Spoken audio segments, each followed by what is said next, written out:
Good afternoon, everybody. I'm going to call this meeting to order. This is the Tax Increment Reinvestment Zone number 1, regular meeting. Today's Tuesday, May the 9th, 2023. It's approximately 2:34 p.m. We are at City Hall Council Chambers. Would everyone rise for the pledge? I pledge allegiance to the flag of the United States of America and to the republic for which stands one nation under God, indivisible, with liberty and justice for all. Thank you very much. Welcome, everybody, to the meeting. Thank you for making time to be here. Camila, would you help us with the roll call? Yes, Mr. Heather, Present. Mr. Martinez, Present. Mr. Castillo, Present. Mr. Ceballos. Here. And Ms. Alexander. Here. And we do have a quorum today. Thank you very much. Motion to excuse Mr. Navarro from the meeting. Is there a second? Second. Seconded by Ms. Alexander. Any discussion? All those in favor say aye. Aye. Any against? None. Motion passes. Thank you very much. Item 4 is minutes. Presentation of March 14th approved meeting minutes with board approved amendments. Again, this is really ministerial to bring these back with any edits that you requested during the meeting. Do we have any? Motion to approve. We only had the confirmation on action for item 9. I did include it in the email. I didn't include them in the packet, but there was no action. So I just confirmed and put no action on the item. And those are in your emails. Okay. Motion to approve the minutes as presented. I second the motion. It's been moved and seconded. Any discussion? There being none, all those in favor signify by saying aye. Aye. Any against? None. Motion passes. Thank you very much. Item 4B, approval of minutes for April 11, 2023, and that draft is in your packets.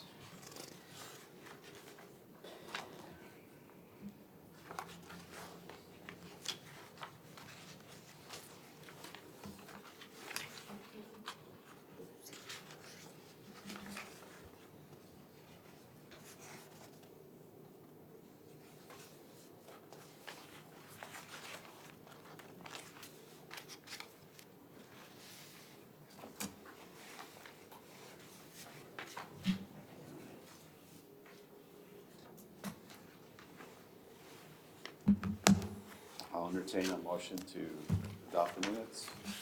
Motion to approve minutes for the April 11th. Moved by Mr. Castillo. Is there a second? Second. Seconded by Mr. Martinez. Any discussion? There being none, all those in favor say aye. Aye. Any against? None. Motion passes. Thank you very much. Item 5 is citizens' comments. Citizens are required to fill out a witness card no later than 2:45. There's still time. And can be found here at 1110 Houston City Hall. Comments are limited to 3 minutes per speaker. No more than 3 persons will be allowed to speak on any side of the issue. Speakers may not pass their minutes to another speaker. Comments should be relevant to city business and delivered in a professional manner. No derogatory remarks will be permitted. We do have a signed speaker, Mr. Garcia. You want to come up? Welcome, sir. Hello. Good afternoon to the Tourist Board members and commissioners. Mr. Chairman, thank you for the time. Real quick, I'll try to be as concise and quick as possible. 2 items that I kind of just wanted to talk about. The primary one is an issue that I've taken into basically action because I've seen right now with the Tourist Board's, furtherance of a lot of the improvements in downtown, and one of the key elements of it being residential redevelopment in the downtown. Meaning multifamily apartment units or housing, whatever the case may be, whether it's public or private, that's being constructed out there. There is a current ordinance on the books called the Parkland Dedication Ordinance that's currently being misapplied by the Parks Department and applying it to residential properties or multifamily properties that are being developed in platted, already zoned R3 lots. And that initial fee that is adding a significant cost. As you already know, with interest rates going up and being higher than they have been in many, many years, the cost of construction and materials going up too, adding another fee that's not even supposed to be applied to those units or to those building projects is adding a further financial difficulty for them being implemented. And with the lack of affordable housing right now in our community, Just wanted to make you aware of that in furtherance of this board's, main tackle downtown, which is basically, trying to revive it, and by reviving it, bringing that multifamily aspect back. I have had some discussions initially, and I have protested for a hearing with the Planning and Zoning Board, the misapplication and misinterpretation of the ordinance by the Parks Development, by the Parks Department, and just looking to just advise you, so if there's any interest out there, especially since this board's, one of its main priorities to bring up downtown, the residential component is one of the key components. And it doesn't exempt public or private from that fee. So like, for example, I know that the city's got some current housing projects that were initiated some time back, and Ms. Tina Martinez is initially fulfilling those projects and, getting them done. But that extra cost to those units and making them a little bit more costlier always affects the bottom line. What kind of fee are you talking about? They're talking, it's called the parkland dedication fee. It was initially meant in 2008. It was brought up to basically cover a loophole that basically when a developer brings a subdivided property, bringing a development in or a subdivision in for development, you have properties that come in on the residential component. So there's a formula based on the number of housing units, and that's a fee that the developer has to pay, which there's no question about that. Basically, the loophole that would come into play was basically when the development comes in, a lot is basically designated commercial, and the developer doesn't know whether it's going to be residential or multifamily or business. At the end of the day, when it gets sold off, the ordinance addresses basically when you start building and you change the zoning from commercial to multifamily, now you're affecting the heads in the area or the amount of people in the area, so that fee was developed to accommodate that extra number of people in that area to provide for park improvements, which is adequate because you don't know at the start that they were going to build it. So that was to cover that, not necessarily to be applied in the lots of record, already zoned, already platted subdivisions, or not subdivisions, but basically lots of Existing neighborhoods. Existing neighborhoods. What was the name of the ordinance or the? Parkland dedication. Parkland. Ordinance, and it was initiated in 2008. And there's been one or two little, I think one minor change to it, but yeah, it is of concern to me, and especially anybody building apartment units in the inner city. I know, Mr. Ceballos, that in the past when we've worked together, that's one of the key elements of trying to make it more affordable, and now trying to add this fee to it, just to say that you want money for parks, which is great, but, when you're affecting affordable housing, do you want affordable housing or do you want a park? So just wanted to address that with the board. And then the second item real quick is basically the business development district. I hope there's a push for that.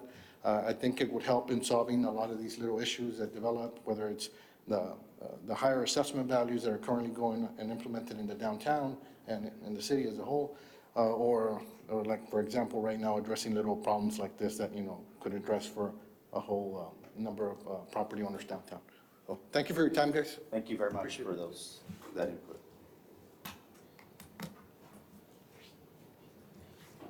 All right, so moving on to item 6, presentation items. There's 2 items, no action to be taken on either of these items. Discussion on any downtown-related effort or activity or board members' interest or concern. Are there any topics that the board wants to discuss openly on this item?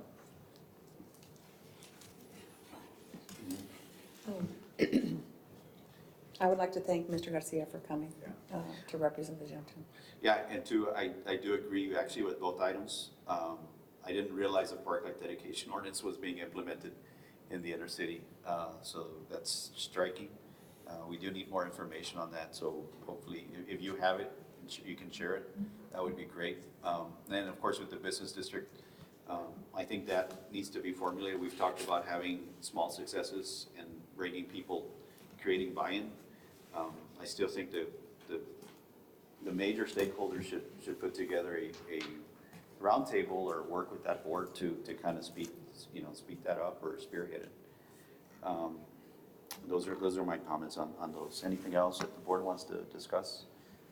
Well, I wanted to thank Mr. Garcia for coming, but I also wanted to illustrate how difficult, Mr. Garcia is very familiar with the workings of the city and how to get things done, and that he's having such a situation with something that he labels as misinterpretation of an ordinance. This is another reason that if the business district was active, there would be recognized individual that could help people that are trying to actually do something downtown but run into brick walls frequently because of the misinterpretation of what's written. So the lack of an advocacy group for the redevelopment of downtown is glaring. Yeah. And so the support for the management district, the business district is imperative. And thank you for the idea of the round table. Again, that needs to happen. Right.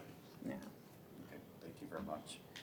I'm going to move on. We do have administrative updates that we're trying to structure in administrative status update on ongoing work items, including the items listed below. So I kind of formulated this agenda, Rick, to give us a little bit of structure. It doesn't have to look like that in the future, but you all can control how that gets delivered. But if we can get an update on some of those items and kind of run us through, run the board through where you are with each.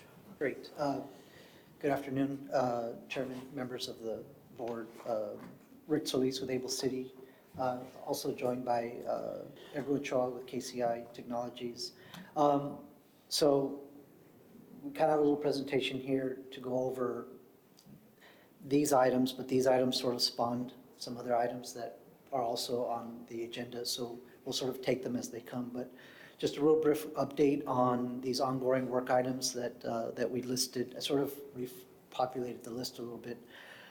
First off, on the TERS website, we actually looked at that. It's ready to go. We have a draft. I think there's some questions about how to host it now, and I don't know, I guess we can sort of contact you guys to see if there's something that either the city can host it or the TERS. I think it's like a fee. There's a fee to host it, obviously. If we're going to host it on our own, I think for our purposes, I think it was going to be like $23 a year or something minor like that.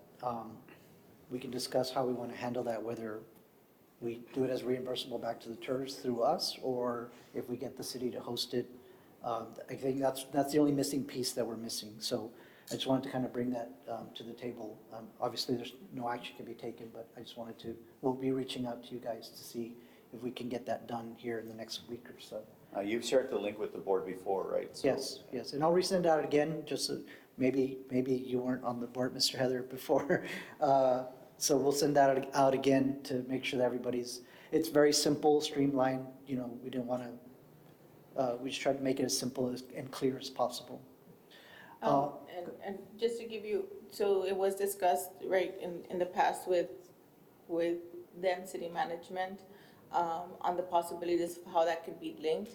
I know recently the city is working on a new, I guess, website server, like throughout. So I think that might be a request that the church needs to make to the city again. Or if you decide on just hosting it on your own, I mean, there might be some funding to be able to pay for that on your own. If you link it to the city, I know there was discussion on maybe it would be not its own landing page, but maybe through the planning department or through some other department. That was never, I guess, solidified. So that might just be another consideration for you all. yeah, I think we can do both, have our own address and then sublink it through the planning department as well, and then you meet both ends. I think underlaying under a department could get difficult to reach. I think having its own address that's my opinion, would be more accessible. And Well, then it's also because at that point, we can update it, change it, like we can take care of that if we're hosting it on our own. So Why would it live under the planning department and not the economic development? I don't know, I don't remember the discussion at that time. It may have been because the tourists originated under the planning department. I don't know, I don't remember exactly how that happened. Because it seems like it should live under, I mean, Economic. yeah. Well, it could live under multiple Yeah, departments. yeah, if if we have our host own it, link. it can live wherever. Like you can have a link on every department webpage if you wanted Yeah. to. Yeah. It's just a link, so. I personally, I mean, I really don't think we get any action. I think you should put it up for the board to see and go live and make adjustments at the next board meeting or based on requests you get. Okay, so then do we treat, I don't know, I don't know the process, but can we treat that as a reimbursable expense back to the tourists, I Well, guess? yeah, I mean, it's an operational expense to the tourists. Mr. Castillo, do you agree? Yeah, no, that would be an operational expense, so we. Great, then that was the only last little missing T that we wanted to cross, right? So we'll do that, and as soon as it's live, we'll send everybody a link, and they can start looking at it, and then we'll coordinate to get it linked from the city's webpage as well. And you do have the meetings linked too, Yes, right? So if yes. somebody wanted to search for a video of this meeting, they can go there and it takes them to YouTube and all that? Yes. Okay, Yes. yeah, that's the last version I saw, which Yeah. was good. So it'll be live before our next meeting? Yes, it will be live. The next update on the mural program, I don't really have an update there. I know there was conversations with the Arts Committee, but I don't have an update at this time. I don't know if anyone else has talked to anyone. Well, I did have a conversation with the council member and in the spirit of the 60 days that we gave that to come back. If it doesn't reach that, I think we're going to be back to doing that on our own and spearheading that quickly. We also talked about storefront wraps, so to speak. I don't know the exact term, but there's, you know, Like a the group window, of people that yeah. want to, so we would be rolled under that. Unlike what we heard here that last meeting, that we should work with the arts group and that they would be ready. We want to try to do that, but if they're not ready, to not lose any time is what the council member expressed, which it seems fair since we waited so long to kick that off. And then opening up that invitation. Okay, well, we'll certainly reach out again, and I'll get with Viviana when I see her next, and we'll see what we can do to get that process going on our end to push it along. The next item on the wayfinding and monument markers, I did talk with Edward this morning. They're looking to survey the property by Webb County Heritage, the other monument sign. So they're going to look to survey that area so that we can start that process of getting those drawings done. So that's all the other wayfinding stuff. We need to reconvene the committee just to make sure that we're all on the same page. So we'll have a thorough update at the next meeting. So on the Webb County. Yes. So I went to Webb County on behalf of the tourists and I got the approval that yes, they want to work. We presented the rendering and they asked for a document. So Ms. Martinez sent me a document that I kind of carved out. I need to send it to the board for them to look at. And then after that, if you all can set up some meetings so we can go back to them, to the technical team. I think it's going to be the county engineer. Yeah. We work through him and kind of work through finishing up that agreement. This was before the new commissioner came in, so it's been quite a while. Okay. But if you can put that as a, you know, if you want to work towards that with me, I'll send, I know I did the draft of the document and I waited for the new commissioner to go in and I sat on it. So the document, at least from what I'll share with the rest of the board and Mr. Chavez was back to the rest of the team for feedback. And then we can go back to a meeting with the county. Would it be all right if I reach out to the county at least to initiate permission to start with the survey work inside their property? That's kind of where that Sure. monument's going to be, I guess. Yeah, right? and I'll send you the meeting information when they approve that item. So if they ask you, and we left it subject to some sort of agreement with them. So I'll circulate that to everyone. Just for clarification, the monument you're talking about is on Zaragoza, Yes, on the south side. yes. That property is county property. Oh. Zaragoza and Santa Luz. And it's going to mirror the monument That's correct. somewhat that's already on the north side, Yeah. but with better lighting. Yes, with better lighting, yes. The next item, the Plaza's parking alternative layout. Edward and I met last week to talk about this a little bit further.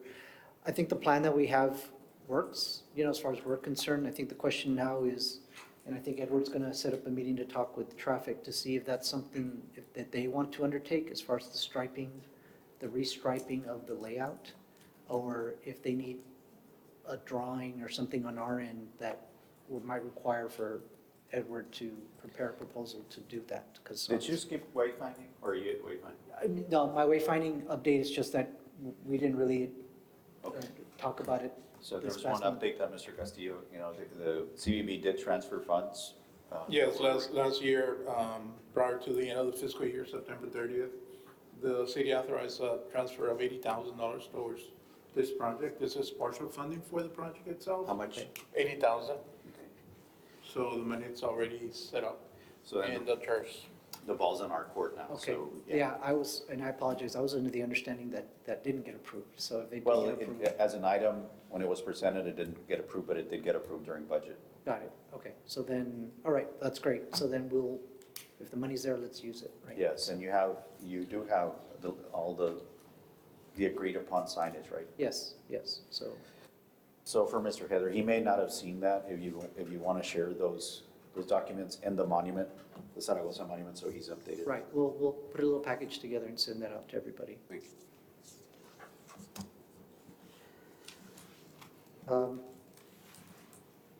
With regards to the alternative layout for the parking, again, like I mentioned, it's a question of who can execute this design. I don't know if you have any comments. Yeah, I mean, the drawing that was put together and the concept that we presented at a meeting a few meetings ago may be good enough just to work off of for the traffic department, or maybe Public Works or one of the other departments, whoever's gonna go out there and do the restriping. We just need to determine if there's additional, do we need to complete a plan set? Is this something that the city decides they want to go out to bid for or not? I don't know where that discussion went, or where we, And to involve the council member too, so she's Sure. approving it. So administratively, I think you're already, you're kind Yes. of billing as you go. Right. But with Edward, you probably at the next meeting want to bring a scope and authorization or an amendment. So you can that- add it. Yes, sir. So that's part of the question, I guess, if we can determine that if traffic department or one of the city departments is okay with moving forward with the exhibit that's been presented, then there wouldn't be any additional work for us and no additional scope. But if somebody decides that we need to put together, a set of construction plans or something, well, then yeah, I'll have to put a scope together for that. Yeah, because it's really just striping. It's really just striping and, Really, that's it, no curve. Well, changes. what about the parking meters? Well, that is. well, that again, is- that's part of the conversation, I Yeah. think, with the traffic department, because if you do restripe, then how that's addressed with the parking meter division, right, of traffic, it's gonna have to be addressed also. Can I suggest that maybe a letter from the board to the city manager addressing this question of will the city move forward? Because really it's the board suggesting this change. So on city right away, so the board can officially request it from the city manager, and at that time, the city manager will address the traffic department and direct them to move forward or not move forward. All right, that's a good suggestion. I would like the missing traffic committee to be addressed, because all of the people in this room are capable, but nobody here that I can see is, well, except for Mr. Garcia, is actually running a business downtown, and that brings a different set of ideas to the table. So in the Viva Laredo comprehensive plan, the suggestion was that the parking department, the traffic department should have a traffic committee, especially connected to the central business district, and that is yet to be created. So before people come and are upset about the restriping, I hope that the committee is created so that those people that want to participate, if there are any, right? And again, that can be comments to the city On manager. the letter, right? I used to attend those. I guess what happened is they didn't create the committee as recommended. They rolled it in under the Traffic and Safety Advisory Committee. I forget the correct title for that group. Yes. And Ms. Iglesias and I used to attend regularly and make comments, and they took our input, but we weren't made members of that committee. So again, this is several years ago, pre-COVID, so I don't know if they're gonna create a committee, but I do agree that people need to be informed that changes are gonna impact their businesses, for sure. I do know that that committee is, their next meeting is June 6th, I think. The Traffic and Safety. Yeah, that they're finally There getting is a it traffic and safety committee? back up and running again. 'Cause Yeah, we I know pushed to someone- try to create the Downtown Traffic Advisory Committee, and we couldn't get the votes on it to do that. Right. Okay. But I'll write it in the letter, and I'll circulate a draft of the letter for anybody that wants to chime in before I send it. And we could tweak it so we can deliver the message to the city manager. Okay. The next item on the list is the TASA grant that we were able to get from the MPO. I do have a couple of slides to talk about that. They're kind of a little out of order, so I'll flip through them, but essentially we had two meetings last week, one on Thursday and then another one yesterday. On May the 4th, we met with MPO staff to go over the parameters of the grant. And then yesterday, we met with TxDOT to actually get some questions answered as far as how we want to formulate our application for this money. Just to kind of give everybody an update or a refresher of where we were at. This is the exhibit that was included in the document that we presented to them that shows the areas along Salinas that we wanted to target. I think the actual scope of work would be from Water Street all the way up through Iturbide. So these 3 blocks would be part of what we're calling Phase 2 scope of work. I think we had a very productive meeting yesterday. It did generate some questions that we're going to have to address. I know that Gracie's here from planning, and Edward can also answer some questions. I do, as far as what are the next steps that we need to take for that, obviously we need to confirm the extent of that Phase 2 scope of work, which I think we've already done. It's those 3 blocks. Now it's just a matter of getting the wording correct on how we want that to be in the contract with them, the agreement. Apparently, they're very particular about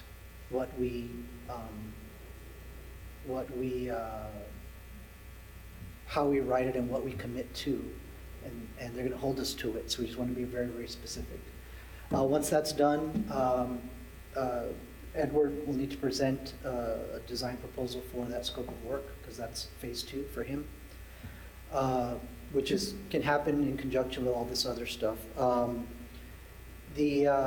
After that, there will be I think we're in the process of completing this project and information form to be able to obtain a project number from TxDOT. And then they would prepare, I guess the city of Laredo would prepare this pre-advanced funding agreement. Once all that happens, then we would come back to the TERS to adopt a resolution to basically approve the agreement between the TERS and TxDOT. So those are kind of the next steps. I don't know if you want to add anything. If I can add to that last one, if I'm not mistaken, as that pre-AFA, that advanced funding agreement, TxDOT calls it an AFA. So as that pre-AFA comes back from TxDOT to the city, I guess it would come to the TERS board, but formally the City of Laredo Council will have to adopt a resolution. And then once that resolution is adopted, what we were understanding from TxDOT yesterday was that you'll have that resolution, and then the advanced funding agreement goes, and then that kind of formulates the formal agreement to be signed by all parties, TxDOT and the city. So yeah, it's maybe a resolution here, but it has to be a resolution from council. Right. Right, and I see Mr. Chavez nodding in agreement. So Rick went through that So when you were saying that they're very particular detail, what I'm reading from it, because I was at that meeting yesterday, or, yeah, it was yesterday. Yes, yesterday. Anything that we say, any section that we say we're gonna complete, we need to complete it. Meaning that if you find obstacles, you gotta pay for solving those obstacles. And so they make it a point to make sure that, you know, if it needs to meet ADA, if you face an impediment, you're gonna have to clear it, fix it, rebuild it, whatever you need to do. So the feasibility part of this with our consultants needs to be very thorough so that we don't miss anything that could potentially cost us a lot of money in trying to comply with the agreement. So TxDOT made it very clear it's $1 million that is allocated. That's what we're gonna go back to them for. If we can get this all done by September, we're looking at a reduced match. We pledged 20%, now we're looking at 5.8%. 5.8%. Which is about $72,000, which is a great savings, right, for the project. So it looks really well. The one thing they did ask us to is to not be overly ambitious on timeframe, because we want to represent that we're actually performing well and not asking for extensions, which I agree with. And so when we come back with this to the board, you will see a letting date for the project that's pretty forward, or maybe even be in 2025. But what TxDOT has indicated to us, if we're ready to go earlier, at that time that we're ready to go, we submit plans to them and they'll move us ahead with the project. So I just want to make sure that's on the record so everybody understands for posterity that, and the resolution probably needs to begin here so everybody on this board understands the commitment. I hope that's clear to the board. So in terms of, you can't say, well, we came through an obstacle and we weren't able to complete it. It would require you giving the money back or taking care of that issue. That's basically what we heard. Right. So, No, Mr. Chairman, do we have to complete phase 1 first? not necessarily. Not necessarily. Or we could be working in conjunction? I Phase think, 1, phase 2? I think it can very well end up being at the back end of this phase 1. I don't know. I mean, it's up to how quickly we could get to plans. But. So one thing I do want to point out that with regards to phase 1, phase 2, so we have the 4 corners at Zaragoza and Salinas Street that are, I think we have 3 corners, right, in phase 1. We have 3 corners of phase 1. Essentially what we're doing now is taking that scope out of phase 1. So that funding, whatever money you guys were going to spend on that can go back into the rest of phase 1 for something else or whatever. Because we'll be doing this with what I'm calling the phase 2, the grant money, essentially. I do know there was conversations, obviously since we're doing this with the federal funding, there's a lot more kind of hoops we got to jump through, right? So environmental clearances, surveying, like there's a bunch of extra stuff that we are going to have to do that we didn't have to do as part of phase 1. Because we're just dealing with local, or with the TERS money, essentially. So while that letting date will get pushed out further, we probably need that extra time anyway, just to make sure that we get everything in hand. Because they won't give us the money unless we do it just exactly the way they already gave us the checklist. It's like 10 pages, right? So we'll make sure that we follow it to the T. So I think, I don't know if you have any other comments. The upside of it is if we do well and perform well is we have an opportunity to resubmit for additional projects. Exactly, because we do want, this just completes all the way to Iturbide, but we would like to extend that, like, we want to do from Farragut to Victoria too, I think all that's important to encompass in this project. Why is there that missing piece in the middle? We felt like when we were walking it that was actually in pretty decent shape. The sidewalks were fairly wide and walkable. We can certainly analyze it from a standpoint of maybe adding trees or lighting or those kinds of things to make everything look consistent. So that's kind of why we targeted those areas. It was also cost, we kind of took an average per block and said, well, we can probably try to achieve these. Yeah. If I may. Yes, fine. I would just like to comment on the savings connected to this, to these monies, these Yes. TechStop monies, the savings on those on those three corners. Yes. Potentially, maybe we could, if we have some of that money, to do something on, well, with the overhead utility problem on Zaragoza. And also the That would be south nice. side of the street. And I continue to repeat that because there are three anchors that are actually working and producing in downtown Laredo. There's a lot of empty, vacant stuff that's not working. But along Zaragoza, there is the cathedral, Right. there's La Posada, and there is the outlet mall. Right. And this committee began to improve the walkable experience between those three anchor working tenants. And, well, anyway, we have that. If we get that savings, maybe we can do something. I know it's a very complex issue. Edward can attest to that. Well, We and. were gonna get an estimate, And- right? On the south On side. the utility side of things, we're currently in the process of that. We've already, we'll have And an update actually, on yeah, that. we have an update on one of the action items. On the utility side of Yeah. things, yes, sir. We I haven't. didn't put that bullet in. I know, well, because it's part of the action item, so we figured we'd talk about it then. The last thing on the list, I just wanted to point out, so the development of competitive procurement method instruments for upcoming solicitation, that was actually one of the last topics that we talked about with TxDOT. They're very particular about how you let these projects out in terms of the procurement method. Essentially, they prefer a hard bid. It's like you give everybody an opportunity and whoever's the lowest qualified bidder is, that's who you go with.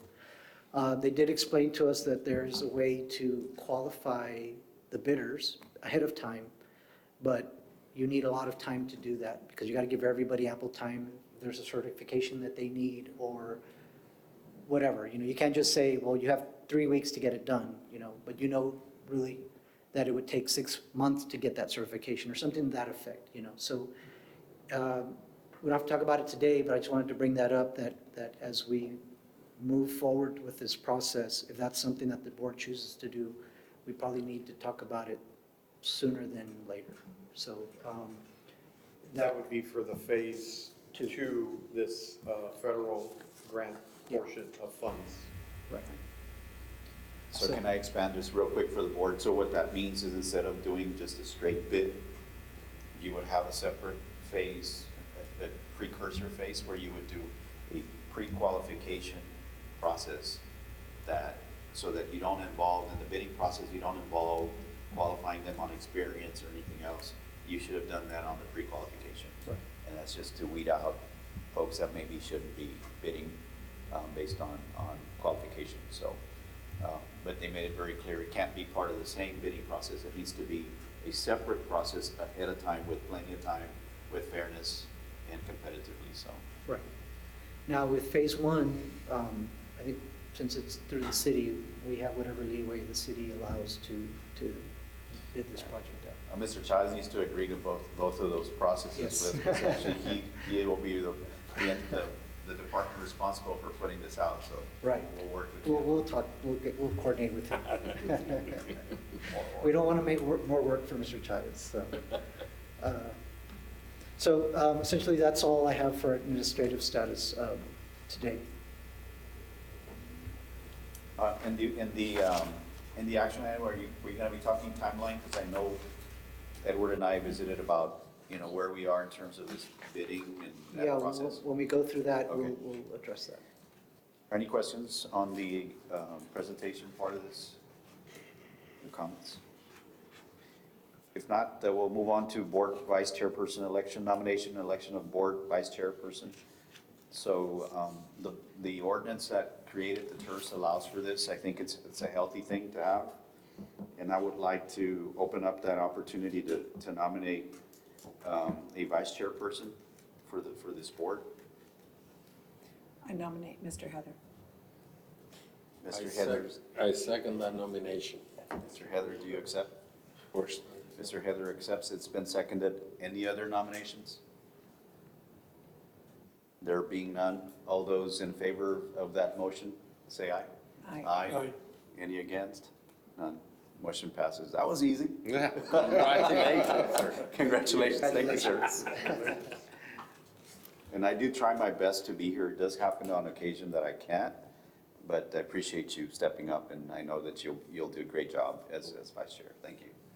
All right, we'll move ahead to action items, update and discussion with possible action related to the implementation of the TERS #1 mural program and any matters incident thereto. I didn't know if we were gonna be bringing back any action on this, so I left it there. It doesn't seem that we have any additional items to discuss there, so no, unless the board wants to discuss it further, but I think we're good. Item 10 then would be update presentation discussion with possible action related to the TERS #1 ongoing improvement design work and coordination with the City of Laredo departments as may be required or requested by the design teams. The standing item that we have for our consultants, but I added the coordination. I know some of the board may want to be updated as to your meetings, and I know you have some updates. Yeah. Okay, so we wanted to give you all an update of some of the meetings that we've attended in the last, I guess since the last meeting. So right after our last meeting in April, we attended a meeting, a review meeting with the city manager and Councilwoman Cigarroa and the department heads. And at that meeting, it was just kind of a meeting that got us all together, and we essentially presented the plans that we had, which they had seen, and we just kind of talked out different topics, different issues, or different comments from the departments. So, just a couple of notes here that I'll kind of run through. In relation to the utilities department, the utilities director was there. He says that they're currently working on upgrades to water and sewer on several of the downtown blocks. And he really just asked us if we could provide a phasing for this project, and he will coordinate with his staff as far as doing those upgrades so that he's ahead of us. So his idea is, which I thought was a good idea, is we tell him we're gonna work on this block first and then this block second.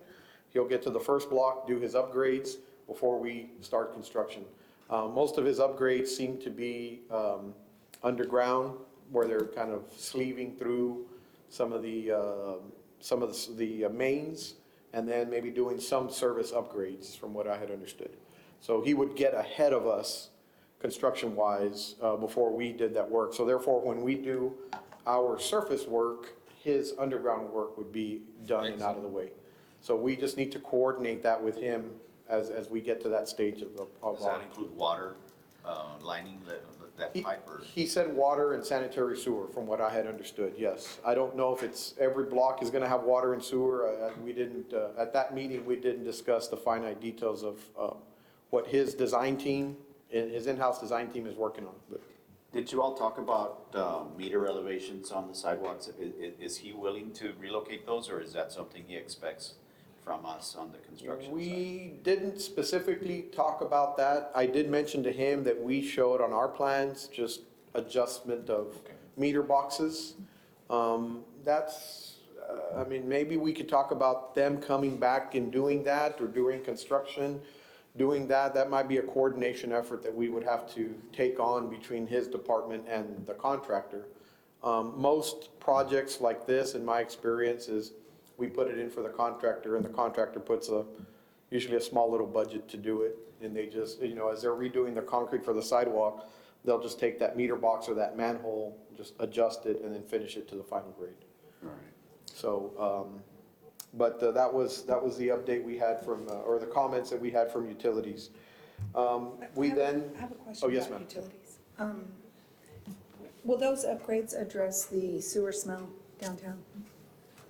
We did not get into those details with him at that meeting. I had a group of children with me downtown last week, and we were walking down Zaragoza, close to Flores Street, and they got the giggles because they wanted to know why it smelled like sewer. And I didn't know what to tell them. Yeah, I mean, we can mention that to the department, but in our discussion with the city manager, we didn't kind of get into those details. So the sewer smell is not on the table yet. Is that like on Zaragoza Street or? It's exactly on Zaragoza, Okay. right near the tack room. Do you expect another meeting with him or? Not necessarily, but we can certainly schedule one. Really, the directive that I got, or what I got out of it was, when we put together our phasing of this project, as we finalize the phasing of this project, and I did mention to him that we were hoping to leave this project so that phasing could potentially change during construction if you had it. And I say that kind of leaving flexibility to the city or the downtown. If there's a certain block that needs to stay open and they need to jump to another block out of sequence during construction, then it can be done. Whether you have a festival or something down a particular block, and timing, right? Timing of the year when construction starts. But he just, that was a directive that we got from him, which is simple enough. If we need to meet with him further, if you ask us to, then, you know, we can talk about some further details. But again, his discussion with us was they were already addressing water and sewer upgrades in the downtown area. And they're currently working on that with his in-house design team. And he just wanted to know what order we were going to go in. And if they're working on one of those blocks, then they would be ahead of us before we started our surface construction. That was a discussion. And you can certainly invite him for a tour. I'd join you if you can get him to come downtown. Who's The Arturo Garcia, not Oh, this one, is but he? the other one, yeah. Not this one. The other one. The other Yeah. one. I'm happy to join you. Yeah, on that'd be that. nice. We'll do that. Okay, we also had some comments from the fire department. So fire department was in the meeting and spoke to them. You know, they certainly had a concern about, you know, space and having their fire trucks being able to drive down certain streets there. And they had requested at that meeting, excuse me, at that meeting they had requested maybe we just conduct a field visit so that they can conduct essentially a test run with their aerial truck. So the discussion at our meeting with the city manager and the councilwoman was that they have to have an aerial ladder truck in the downtown area. So we need to be able to account for that. So we followed up with another meeting, which I'll get to. That was a sewer. The construction.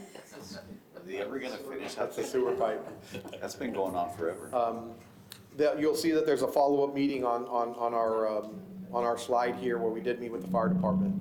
But that was a discussion at the meeting. They wanted to do a test run on Iturbide Street, which the blocks of Iturbide Street, Salinas and Convent in that area kind of already have the narrower streets with the bump outs and the parking. So you see there that we, and I'll come back to what we saw at that meeting, but we did have that meeting already. Traffic department, again, traffic department had commented, they had already provided us written comments before the meeting with the city manager and the city councilwoman. But he did just iterate again that he is hoping, or his request is that we consider closing off pedestrian crossing on the north side of the Zaragoza and Convent intersection. And his discussion there was that currently at the Zaragoza Convent intersection, there's 3 phases to the traffic signal.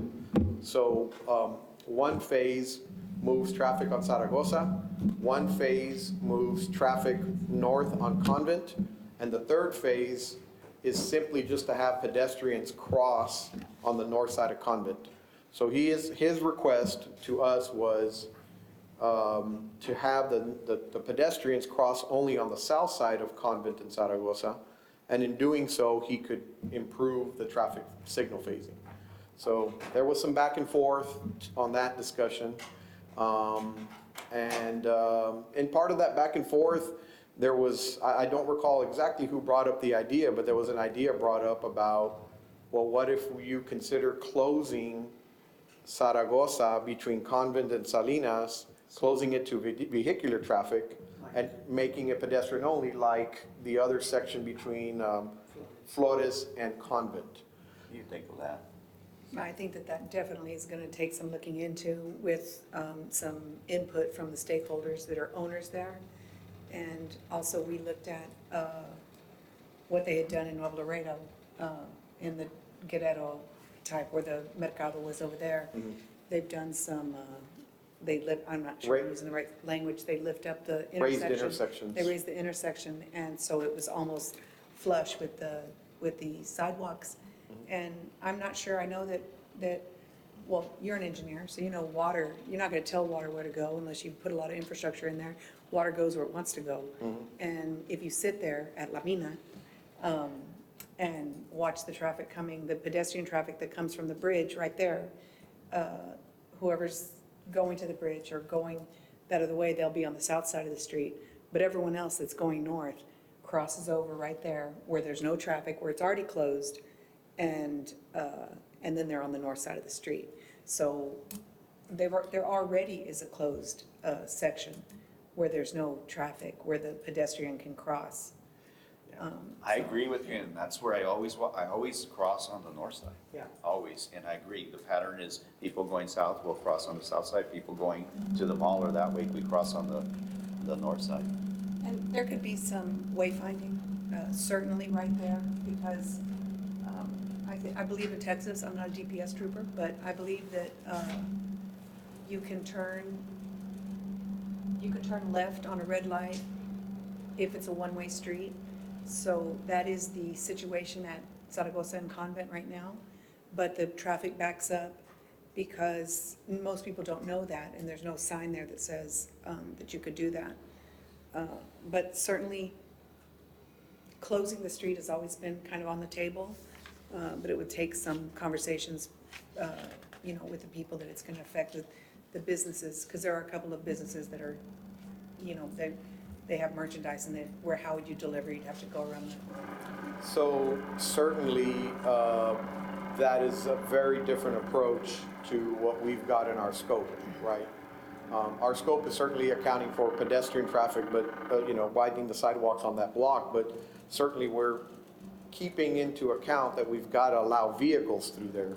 So taking out the vehicle perspective is kind of a change in philosophy on that block, and would require, in my opinion, looking at much more of the downtown area, because it can be a domino effect in how you affect traffic, right? So, there's traffic that comes down Salinas that goes that way. So if you close that, where do you send them and how do you send them? And it can be a domino effect of discussion. And I just want to bring that up because if the TERS board asks us to look at that as a design team, then that's going to take some time and some scope, and there's much more, there's other people involved. Traffic's going to be involved in the discussion, engineering, but we also have the taxis on that block. So if you close that off, now that whole discussion with the taxis on that block get relocated and so on and so forth. And again, certainly if you close that block, how else do you move the traffic around the area?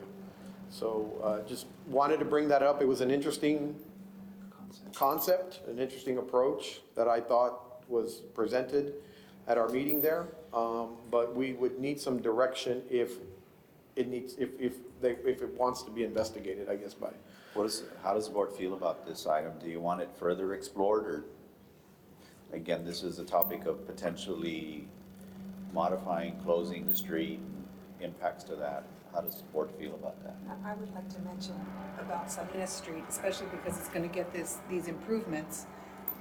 Salinas Street, when you go in a vehicle, when you turn to go south, you're trapped. And you have to pay or be quick to get out of that situation. And so, You're saying Salinas, To going down the hill south to South, Water Street, right. you're stuck. right, you can't turn left. And if you turn right, the only way to go is right again into the parking garage, and, which is a paid area. But if you get out quickly, you do it for free. But part of the exploration could be Salinas Street, so that you could turn right or west to get to Santa Maria, because that's what you can do now, is you go through the parking garage, and then you have an easy out to Santa Maria, so you could travel north instead of going down Zaragoza to Convent and then going north on Convent there. But it seems like that wouldn't be that, there's some landscape there, but it's not a huge impediment to traffic. You could literally drive over it right now. Yeah, so, there are, we've already looked at that. I mean, I've trying to look at different ways that can be done. There are some different options that would require discussion with different departments of the city. Currently, right now, when you go down Salinas, if you do get stuck, there is actually a swing gate there. And most of the time, I think there's a guard there, not 24/7, but there is like a metal swing gate. And I believe they'll swing it open and they'll let you through. And then that forces you to go left. And then you go through one of the booths that takes you to Mexico, but they'll let you through. And then you end up popping up on to Convent, and you come back up that section of Convent one way. So yeah, it's obviously a lot of permission to do that route. And I don't think, obviously, you're not able to do that 24/7, because I don't think somebody's standing there opening the gate 24/7. But I would say that if we need to explore that, there needs to be several departments involved. Could the taxi stage facing north on Convent on that first block? If they opened up that loop that you're talking about? They could be. They could potentially maybe stage up there. Certainly. Any other, Mr. Yeah, do you have a comment? Going back to Carol's, I want to make sure we have business engagement on that, because every time we've talked about this, someone has raised the lack of parking, and, you move those taxi cabs, where do they go next?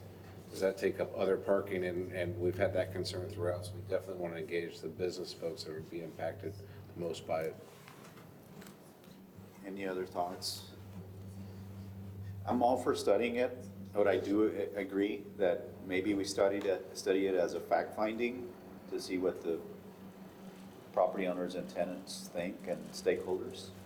I don't know if that's something Able City can do to conduct a little bit of a focus group meeting, or do you all want to entertain that as an action? Mr. Martin, do you have any thoughts on it? It doesn't delay our work, correct? I mean, it doesn't really change the sidewalk improvements that we're working on, correct? Would not change the sidewalk improvements, but it would certainly change. The intersection. It would change the intersection. It would change, I guess it could improve or open up the use of Zaragoza. So we wouldn't have the loading striping there. The loading would still operate the same as the other block, which they would pull the bollards, and then you'd have the whole street to load and unload. Like they currently do now on the other side. Yeah, so currently on the other side, so the side between Flores and Convent, we've seen it and are many times being out there. There'll be a truck, delivery truck. They'll get down, take the bollards out, pull in. They have all the street space, do all their loading and unloading, and then they pull back out, put the bollards back, and move on. So, it would improve things from that perspective, and that could change how our plans are represented, right, on that side of things. Because closing that street, right now, the plans are only on the north, to improve the north side of the street. But I can't imagine closing the street off to traffic and not improving the south side of the street, which is in dire need of leveling. So that would, yeah, Yes, we you've look made into that, it. you've made that point. Yeah. Mr. Castillo, any thoughts on that topic? No, I would certainly agree that we need to explore that idea of closing Zaragoza. Continue to be referring Yeah. because of the outlet mall, La I Posada. agree. I and mean, the and- tourist was formed with the idea that those would be the connecting dots. Right, and then all of a sudden our projects went elsewhere. And one whole side of the street on just 2 blocks when it doesn't reach the anchors is, You want to say it? Yeah, I think, one thing to add to that, I think part of and I was just thinking, I know we sort of cross, when we walk down Zaragoza, we cross to the north side and then cross on the north side. And I think of Convent, right? I think the reason why we do that is because that sidewalk is a lot more friendlier than the sidewalk where the taxi cabs park. So I think just subconsciously, I don't want to cross on that side. It's a little rough. I'm going to cross on the other side. It's a little bit more open. And I think we're only going to make that more apparent once we do the tiered sidewalks with the seating. And I think that's something we can certainly look at. And we'll go ahead and we can conduct sort of that fact-finding initiative and see what we can do to get more information for the board. Yeah, I would make that, I would like to leave that as a motion as well, to ask Eagle City to conduct that fact finding without any directive from the board, except to come back with what you find. Yeah. On whether the closure would work for those stakeholders. Is there a second to that motion? Second. Seconded by Mr. Castillo. Any additional discussion? well, I just would like to mention that a lot of that south side traffic on Zaragoza are pedestrians that are unloading at San Agustin Plaza, and then they're headed south, and they're headed to the bridge, and so they're on that side, even though it's less, and then instead of going to Salinas, they walk through the El Portal down Convent South, and there's that wall. It is not, because the traffic's coming off the bridge, it is not a lovely walk at all. Yeah. All those in favor say aye. Aye. Any against? None, motion passes. So where are we with time frame? Because I know we had an original date to deliver plans at the end of this month, and you're still meeting that. We're in May. So with some of the, and Only May 9th. I'll get to that here in a little bit, but there's, certainly that was one thing that, with some of this fact finding, we'll need some additional time to, get through that, so we see how it affects that one block. You mentioned that the fire department's issues or topics. Yes, sir. Are going to take additional consulting with them and visiting with them. That's Yes, sir. part of. Yeah, and I can, yeah, let me I'll move on to the next one. So I guess in summary, in that meeting with the city manager, those are kind of the 3 main things: utilities, fire, and traffic department. I guess I'll go ahead and jump real quickly, just to give you an update on item number 2 there. So on April 26th, we had a field meeting with AT&T and Spectrum. And just a reminder for the board, prior to the April meeting, one day before, we had a field meeting with AEP. So we had already had the meeting with AEP, walked the project and discussed upgrades, potential upgrades to their poles and the overheads and what they can do. Just a brief update on AEP. They're currently working on looking at it from a design perspective, based on our field meeting.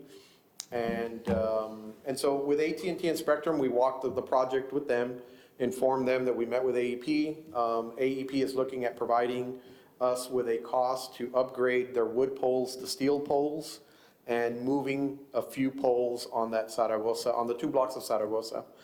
AT&T and Spectrum, generally their response was that if AEP comes in and upgrades the poles or relocates the poles, then they'll take their services and put them on the new poles. And when they do that, they generally agreed that they would clean up the aerial view.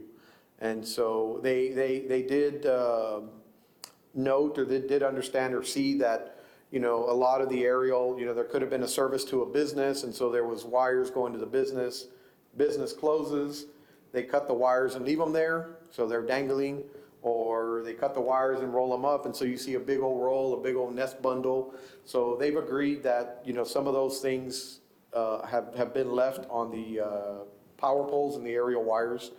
And so generally, they agreed that they would come in and clean things up, and they would look at that cost.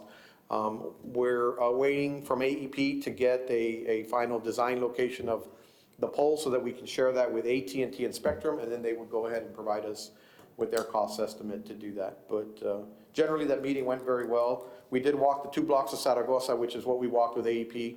We did walk the other blocks of Iturbide. There's only a few blocks on Iturbide that have aerial lines, and so they said they would go ahead and look at providing us a cost to clean that up. I'm sorry. Oh, you have some pictures of that? Okay. Down? Oh, there you go. Sorry about that. Beautiful. So we do have some pictures there.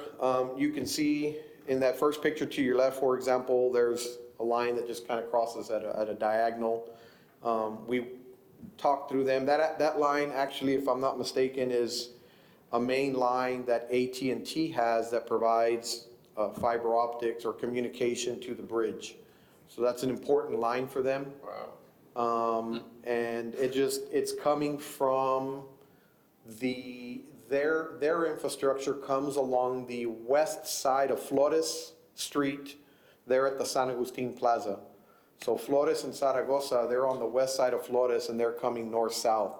So when they hit that corner where the pawn shop is, they turn, and then they come at this diagonal, and they're headed towards the bridge with there. So that's an important infrastructure for them. But we did discuss potential design ideas of, maybe crossing perpendicular and then, coming across, and they're going to they're looking at that. Any talks about underground? So we mentioned to them, underground, they didn't really provide any comments in the field, but their underground concept is a lot like AEP's. It could get expensive. Now, we did talk about the potential in certain locations of, if they can cross perpendicular, would there be a possibility for us, if there were just happened to be 2 poles where they can come down and go across, then could we leave them a conduit and have them, at least that portion would be underground? And generally, they did say that they could work with us on that. But something like this at a diagonal, it didn't seem like they would be possible to put it underground at a diagonal like that. So, and then of course, a lot of the other things that you see is, in many of the businesses, and we saw it with AEP too, is the services are kind of coming in aerially through a weatherhead up on the top of the building. So if we change servicing buildings to underground, we could provide conduits underground and look at that, but then it could cause the building to have to do some improvements in order to accept infrastructure underground versus above ground. So we did discuss that with the utility companies. So generally, they're all working through looking at this on their end, and they're supposed to come back and provide us with costs. Edward, are you going to have a sheet that just looks at utility relocation or conduiting? Are you able to do that so that we know where we're actually going underground, or suggesting that they go underground? We can leave the sleeve, right? Yeah, we could leave the sleeve. Yes, so as part of the additional scope we were looking at to coordinate and get a cost from them is, I was hoping that we could get some design from them or some input from them, and then we can take that input and see how we could apply it to our project, and then provide potentially an exhibit that shows Pathways. certain pathways, and then, we would have to take those pathways back to them and say, is this okay for you guys, right?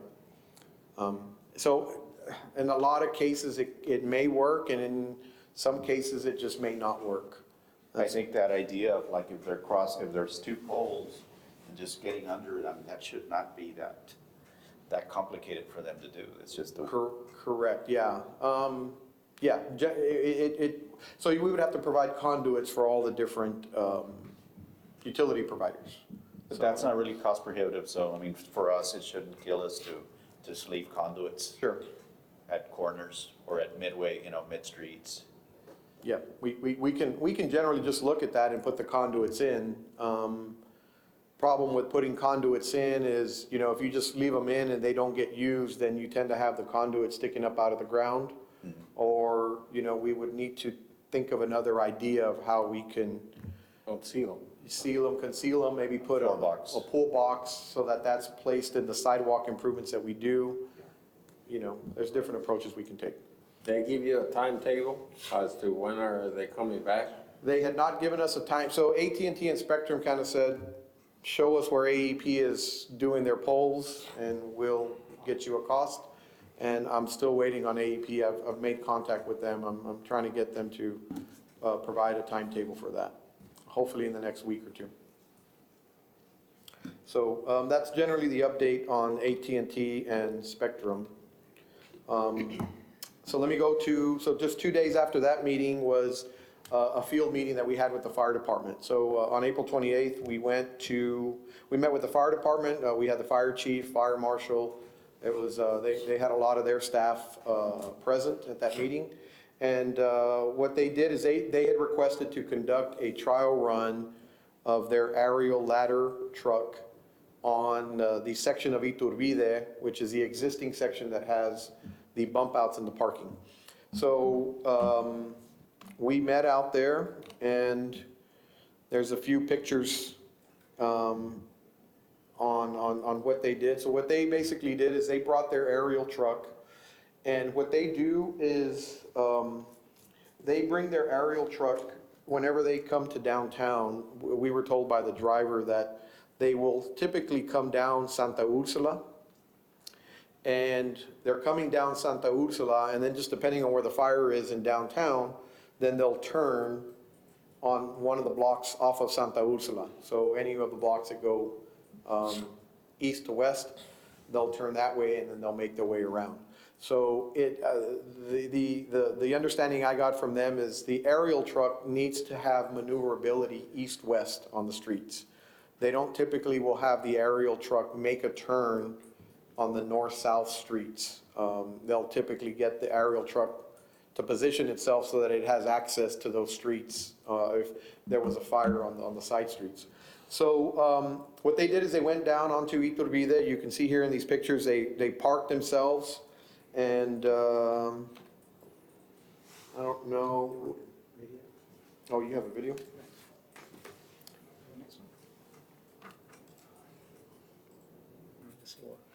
We've got a little video here that, Dang it. Okay.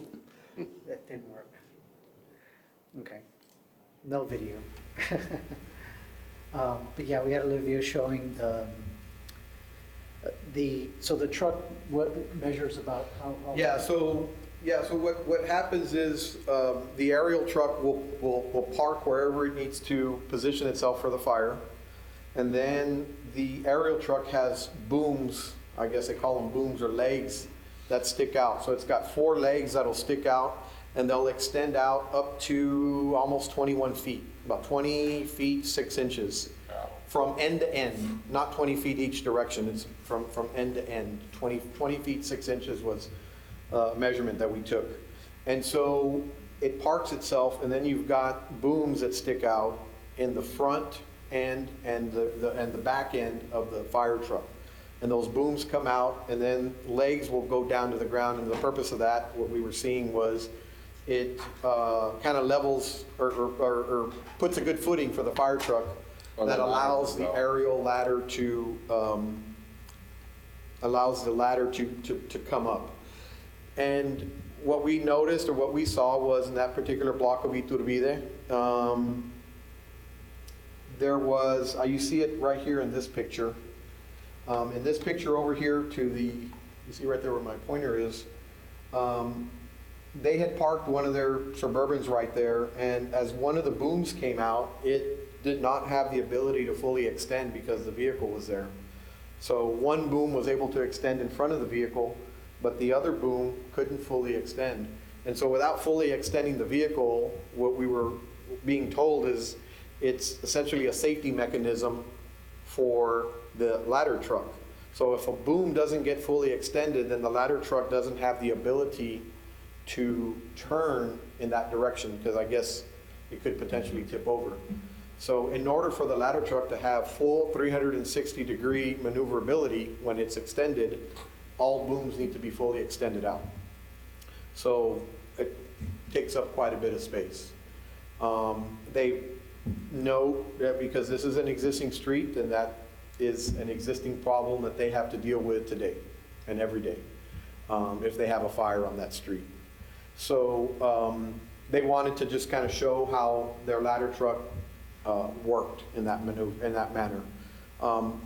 We took measurements of everything: the length of the truck, the width of the truck, the length of the booms from tip to tip.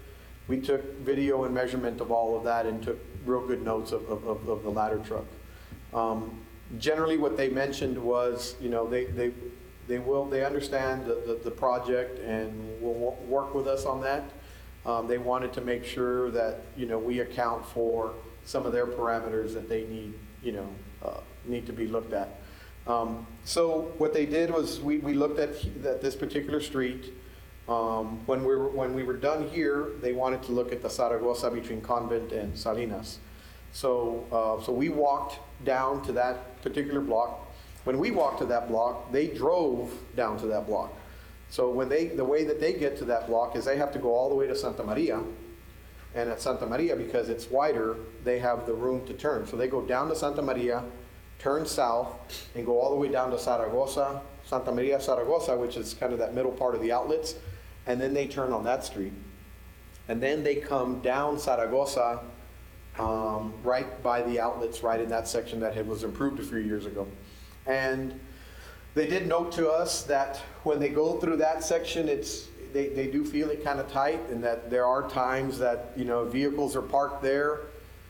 They sometimes hit mirrors and stuff. And so it's, you know, they did express that they're concerned about some of that in that particular area. But that's how they got to, so they went that way and then crossed over Salinas to get to Zaragoza and Convent. I mean, Zaragoza between Convent and Salinas. And you'll see that in this first picture up right here. And so what they did is they kind of positioned themselves there, and we kind of explained to them about where our sidewalk was going to come out to in our design, which in the picture would be, you know, somewhere about right here. And so they kind of positioned themselves there. Now, we did ask a question and said, you know, can your booms be placed on a sidewalk? And they said, sure. You know, our booms can extend out and we can set our feet on the sidewalk. They did mention, you know, we would be concerned that if our boom is sitting on a sidewalk and it's putting all that weight on the sidewalk, could it potentially crack the sidewalk? So, you know, one thing we can consider is, you know, maybe in certain sections of where they are going, there's a potential that their booms can extend onto the sidewalk, then we can design the sidewalk a little bit thicker, or maybe with some rebar instead of the common welded wire mesh, to give it a little more strength so that it doesn't crack the sidewalk if ever they need to do that. So I think that's a simple design fix on our end to account for that issue that they have. But that was the general comments that we got from them. So two main things we got out of it. Number one was they need the ability to turn on Santa Ursula and Iturbide. Our previous design had some bump outs and some things at the intersection that we may not be able to do exactly like we had wanted to. We still can do some improvements at the intersection, but we might have to look at a different approach to them. But they need that ability to turn at that intersection, so we have to allow for that. We're currently analyzing that intersection right now. We've made some improvements, and we're gonna get back with the design team just so that we can finalize that. The second thing that they needed was, they were like, look, we'll work with you on certain areas of Iturbide, but we need an ability to, you know, stop somewhere and extend the booms out. So we're currently looking with the design team, we're looking at some options as to how we can accommodate their needs on that without affecting the whole project. So that was the feedback that we got out of that meeting on the 28th. So I don't know if anybody has any Timeline. comments or questions. Timeline for plans? So we are, we're probably going to be able to come back with exhibits to the fire department. So the fire department did ask us, can you please provide us some exhibits that show our trucks turning and what it looks like so that we can give you our blessing. My hope is that we can get back with them next week with these exhibits. We'll run them through the design team one last time and then get back to the fire department with those exhibits and hopefully get some blessing on that. I would say that between, this fact finding on Zaragoza, I would say at least we could push another month, 30 days to address the fact finding and to get through the fire department. Get a blessing from the fire department on our final design so that we can finalize plans. So, and then, just to be upfront, certainly if there's some back and forth with the fire department or some issues there, then, we'll report back to the board immediately and to the engineering department immediately and let you know if the timeline is going to have to get pushed again. And then, I guess same with the fact-finding mission. I mean, we'll come back with a fact-finding mission and see if there's anything that's going to affect our plans. We're continuing to develop plans and finalize plans as quickly as we can. And as soon as we get that input, we bring it in and try to finish. But I would say 30 days at least for now, from our perspective. All right, so any questions, comments? I have a question, I have a Go ahead. comment. Looking at this picture, can you put the pictures up there? Okay, so this picture on the right, on the very right with the ladder truck This in one. action, Yes, ma'am. I'm noticing the lack of overhead lines. That's on Iturbide? Right, so if you go back to the other picture on Zaragoza, That's this one right here? no, if you go to the pictures, the previous, Oh, so that picture, that photograph in the middle, right? If you would zoom in on it, I know it's hard to see, I mean, I could see it here, but how would a ladder truck work there? that's just part, I guess, from my understanding. I mean, I can't speak for the fire department, but I think that's just part of the obstacles that they have to work around every single day. So they work around obstacles. Like that aerial, yeah, they don't have much of a choice, I don't think, I mean, if there's a fire on that street, they've got to get there and they've got to find a way to, if they have to go aerially with the ladder, I guess they would have to find a way to do it. I mean, I'm sure they come across Without getting obstacles electrocuted. every single day, all day. I don't know how I don't want to speak for the fire department on how they address that. That might be a good question for them, but.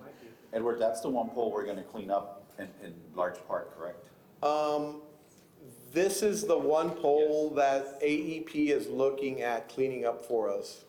Generally, I would say on this block, in our discussion with AEP, is if you look, I know it's hard to see in this picture, but the block of Zaragoza behind the outlet shops, when they did the outlet shops, there are steel poles, and they're on the north side of the street.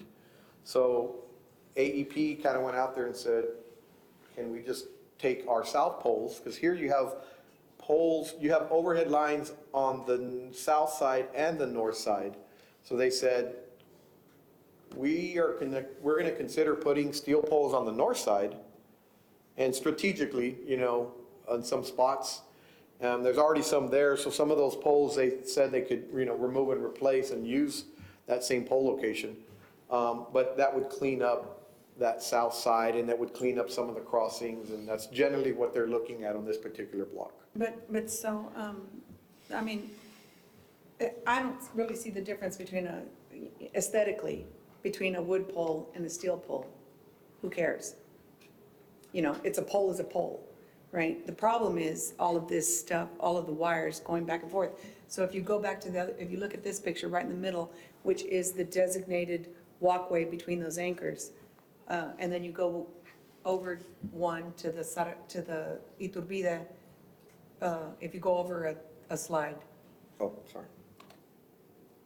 to what this one looks like over here where the ladder truck is, and there are no utility poles and no utilities overhead or on the side or down the pole. It's a much more attractive Oh, yeah. and pedestrian-friendly walk. And of course, Iturbide is the street that looks the best downtown. But I was struck by this, when I saw this ladder truck here, how can it work on Zaragoza? They make it work, I guess. They did not bring the aerial portion up on Zaragoza. We didn't need to see that. We had already seen it on this other block from our perspective. What they wanted to show us on Zaragoza was, what are you doing improvement-wise? How would we position our vehicle, and what would the booms need to do? And so we just looked at it from a ground perspective on Zaragoza. That was the second stop we made. Was Public Works at those meetings? No, Public Works was not there. It was Fire Department. Tina was there with us also. Fire Department had Fire Marshal, Fire Chief, and several of their staff that operate all of this equipment. The Zaragoza does need to be repaved, that's that one block for sure. Which, Zaragoza between Convent and Salinas, yes. Yeah, I think we did mention that maybe at the last meeting, that we need to consider how we look at that. That probably will come up again with the outreach efforts. Yep. So that was all the updates that we had on, we've had a bunch of meetings this last month, and Thanks for all the work and how thorough that, you've handled this work. We're getting closer, for sure. yes, sir.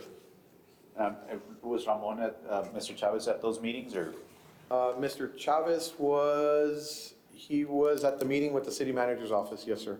Because this is all gonna go through his department, right? Yes, sir. Yeah, and we've kept him aware of our different meetings and given him at least a summary after the meeting. Do you need any action from the board? No, I think we've already taken action on the fact-finding mission on Zaragoza. That was kind of an important one for us to know what approach we needed to take on that.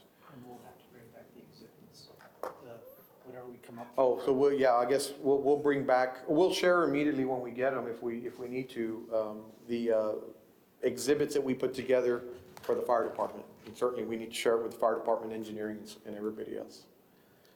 Okay, great. Is that all you had on Yeah. slides there? Yeah.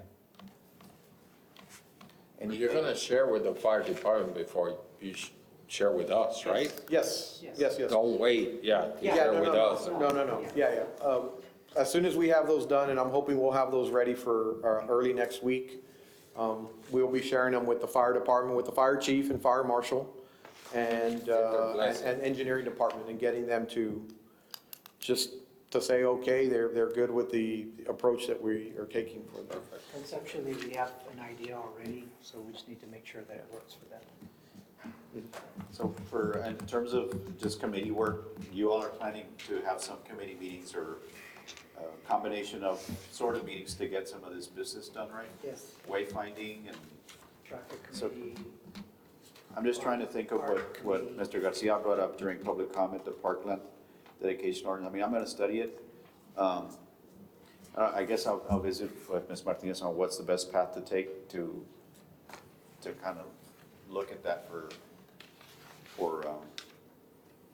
positive impact to our downtown development. I don't know if it needs to go to the city manager with a recommendation, or, I guess we need to review it first, see what the impact is. I just don't remember seeing that ever. I guess I'll let you guys develop the communication, but did you want us to meet with traffic ahead of time? For the plaza, or? For the plaza parking, yeah. I think so. I mean, that would be advantageous so that we're not competing. I mean, I don't have any issues setting up a meeting with the traffic director and, showing him the exhibit that we've put together and just having an initial discussion with him, and letting him know that, the communication may be coming. Yeah, I think that would be a good thing. just let them know that the church, I had requested this of you, and these were other improvements that are gonna be suggested. Okay. And We'll go ahead and work on We're looking at scheduling. both plazas here, right? San Agustin and the Center for the Arts. Right now, we're just looking at Center for the Arts Plaza, Mercado Plaza, but we will take a stab at the one along San Agustin. Now, I know that one gets a lot more people. It's a little more complicated, San but San Agustin, I think, is a little more complicated. I've noticed that it has taxi parking on one end, or maybe even two ends. And then, of course, you have the traffic portion in front of La Posada, and then everybody drops off on that southwest corner. So that one may be a little more complicated, but we can certainly look at it. okay. Rick, is there any, we can talk about format for this item so that it's not as tedious, but Yeah, understood. anything else that the board wants to entertain? Okay, so then no action on that item. The last item is discussion possible action regarding invoices submitted by Able City and KCI Technologies. I didn't see a KCI invoice, so we only have one for Able City. Is there a motion on the item? Motion to approve like. Mr. Castillo moves to approve as presented. Ms. Alexander seconds. Is there a comment? Mr. Martinez, no? No. Okay, no comments. All those in favor say aye. Aye. Against? None. Motion passes. Thank you very much. Motion to adjourn at 4:05. Is there a second? Second. Second by Ms. Alexander. Mr. Castillo, all those in favor say aye. Aye. Against? None. Motion passes. We're adjourned. Thank you very much.